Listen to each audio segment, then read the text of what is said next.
My name is Hope Green. Today, I will be arguing the opposition's case. The practice of diplomatic immunity is something that the United States does not need to abolish. My opponent brings up that wrongdoing or criminal actions by diplomats or the diplomat's family are excused simply because they have immunity. They also argue that this immunity builds a wall around their actions and justifies wrongdoing.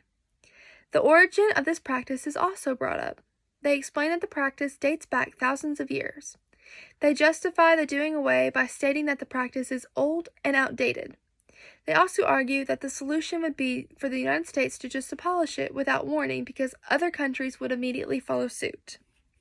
Firstly, just because a diplomat has immunity, it does not mean that their actions or their family's actions are excused like my opponent would like to argue. All the immunity does is ensure that a diplomat is not prosecuted and tried while visiting away from their home country. This does not mean they get a free pass to do as they please. Diplomatic immunity just allows diplomats and their families to feel secure while within other nations without the threat of being falsely accused or prosecuted. Next, I would like to disagree with my opponent on the idea that the age of an idea relates to its validity.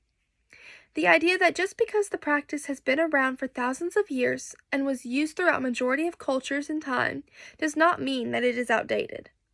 It is a practice that has maintained its popularity for the millenniums for a reason.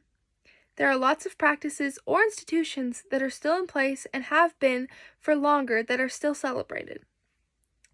The final point that I am going to bring up is that the solution my opponent suggests about the United States just doing away with diplomatic immunity as a whole is not attainable. This notion that just because the United States adopts a new practice means that the rest of the world will follow suit is premature. The United States is undeniably powerful, but that does not mean they set the precedent for the other nations. Diplomatic immunity has been spread around the world long before the colonies were even founded. Political leaders all over do not watch and wait to see what America does to immediately change their policies, practices, or traditions. In conclusion, I have proved that my opponent's key points of diplomatic immunity being nothing but a free pass or a wall built around their actions is not true.